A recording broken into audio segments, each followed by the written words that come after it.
2026年 AI 咧做晒你份工，競爭咁大，你仲靠啲咩可以突圍而出？答案係 AI 學唔識嘅增員力。好多朋友話咧，我有目標㗎，揾多20萬，升職結婚，但點解堅持唔到2日？因為咧你搞錯咗目標同願力。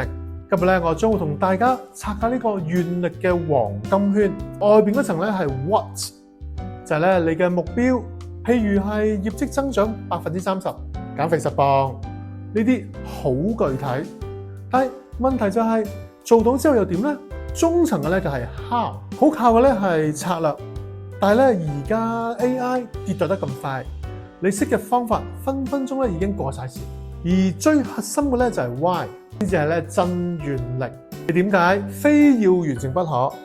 呢一份內心嘅動力咧，先至係你最強勁嘅護城河。好似咧最近好出名嘅李亞鵬啊，就算咧俾人追債咧，都要做好慈善醫院，因為唔想咧仲有家庭經歷同樣嘅悲劇。我自己10幾年前創業嘅時候，為咗賺錢，公司差唔多執笠嘅時候咧，我先覺醒，願力唔係目標，但係咧係包含咗一份人同人之間嘅連結，一份咧內心嘅觸動。用一句話咧總結今日嘅內容咧，我咁講。AI 係解決效率嘅問題，願力係解決存在嘅意義。喺2026年唔好被淘汰，能夠步步高升，實現你嘅夢想，可以做以下呢3件事。第一，喺評論區寫低你想實現但係咧唔夠動力嘅目標。好咧，揀3位嘅朋友，免費幫你哋拆解你嘅願力根源係乜嘢。第二，今日咧就用夢想偵探呢個方法咧問下身邊嘅人。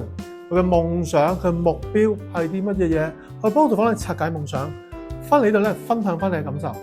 第三，點讚 share 俾呢啲有目標、有夢想嘅朋友，一齊咧種下願力嘅種子。我係俾你做黃希志，因為咧教你運用種子法則實現夢想嘅商業導師。有任何問題留言，我會咧逐一嘅回覆。2026年一齊用真願力種出快樂人生。